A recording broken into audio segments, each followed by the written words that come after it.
morning, dear students.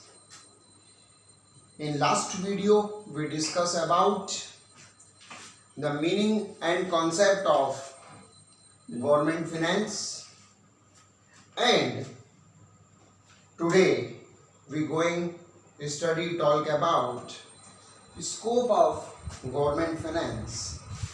In this session, our revision session has started. Previous session में हमने government finance को, उसका meaning, उसका concept, उसके इफेक्ट्स को डिटेल में एक्सप्लेन किया और समझने की कोशिश की। आज हम उसके स्कोप को डिटेल में समझेंगे। Government finance treats about the income and expenditure of the government in modern times. It includes 5 major subdivisions are public revenue, public expenditure, public debt, financial administration and economic stabilization. The subject matter of public finance includes the following. ये जो government finance है, इसके बारे में मैंने previous days में आपको बताया है कि गवर्नमेंट के जितने भी डिपार्टमेंट्स हैं, गवर्नमेंट के जितने भी डिपार्टमेंट्स हैं, उनके होने वाली इनकम्स, फीस, फाइन्स, विभिन्न प्रकार के स्रोतों से सरकार को जो इनकम होती है, तो सरकार उस पैसे को समाज पर, उद्योग पर, इंफ्रास्ट्रक्चर पर खर्च करें। तो यहाँ पर स्कोप के बारे में उन्होंने कहा है कि जो मॉडर्न टाइम है उसमें गवर्नमेंट फाइनेंस का 5 भागों में उसके स्कोप को समझाया है। First,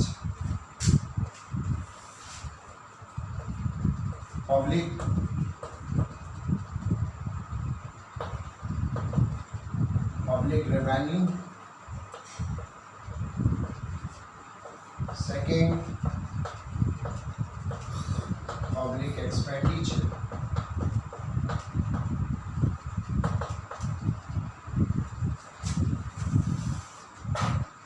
Third, public debt.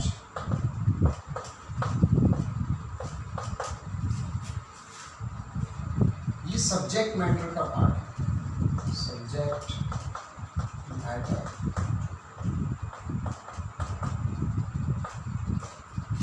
Public revenue, public expenditure, public debt, financial administration,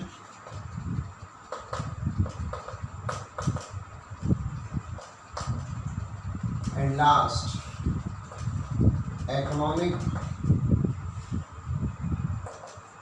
stabilization.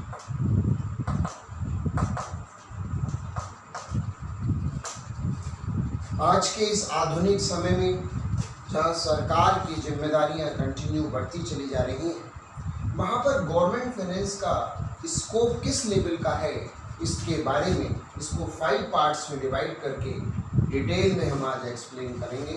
आज से स्टार्ट करेंगे। First, public revenue. Second, public expenditure. Third, public date.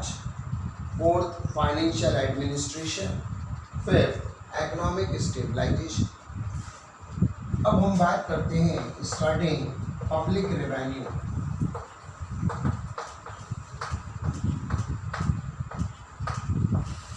Public revenue मतलब सार्वजनिक आय, सरकार की इनकम।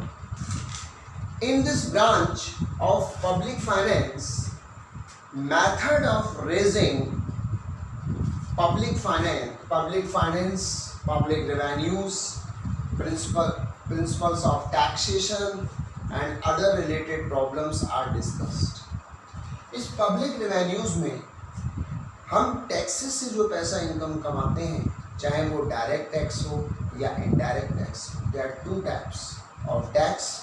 टैक्स का मतलब यहाँ पर है कि इसे हम कहते हैं अदायगी, कर की अदायगी, कर इसे शब्द इस्तेमाल हुआ है जो हमें गवर्नमेंट को देना है, जो हमारी फर्स्ट रिस्पॉन्सिबिलिटी है। तो डायरेक्ट टैक्स होता है और एक इनडायरेक्ट टैक्स होता है। इसे प्रीवियस सेशंस में हमने पूरी डिटेल में समझा है, मैं फिर से रिवाइज कर रहा हूँ। Direct tax is the example of income tax, आयकर 1961 एक्ट के अकॉर्डिंग। और इनडायरेक्ट टैक्स में goods and service tax, GST is the main example of goods and service tax and indirect tax. तो पब्लिक रेवेन्यू में सरकार taxes के रूप में पैसा लेता है, और इनडायरेक्ट टैक्स के साथ साथ, डायरेक्ट इनडायरेक्ट के साथ साथ जो अदर इनकम्स हैं, वो जो हमारे पब्लिक इंटरप्राइजेस हैं, गवर्नमेंट इंटरप्राइजेस हैं, जिस पर एक 51% शेयर सरकार के हाथ में है, चाहे ONGC हो, चाहे भेल हो। तो इस तरीके के जो एग्जाम्पल्स हैं हमारे सामने, पब्लिक इंटरप्राइजेस के, रेलवे डिपार्टमेंट हो, उनसे जो इनकम्स होती हैं वो फीस के रूप में जो पैसा मिलता है, कोई डोनेशन सरकार को मिलती है, किसी प्रकार के रेवेन्यूज़ होते हैं, वो सारी चीज़ें पब्लिक रेवेन्यू का हिस्सा है। It measures taxation burden, tax system and the effects on the public. The government can execute all the functions efficiently with the help of public revenue। कहीं ना कहीं वो सारे डाटाज, वो सारे इंफॉर्मेशंस जो आम जनता के लिए उपयोगी हैं, वो पब्लिक रेवेन्यू का पार्ट है। सरकार को चलाने के लिए आय की ज़रूरत होती है, और आय का भाग आम जनता से लिया जाता है। तो इनकम टैक्स तो वही देता है जो टैक्स की लिमिट में आता है, लेकिन इनडायरेक्ट टैक्स, जिसे हम GST कहते हैं, प्रोडक्शन पर टैक्स, प्रोडक्ट पर टैक्स लगता है, वो हम सभी देते हैं। जो व्यक्ति, पर्सन प्रोडक्ट खरीद के लाता है, वो प्रत्येक व्यक्ति टैक्स देता है।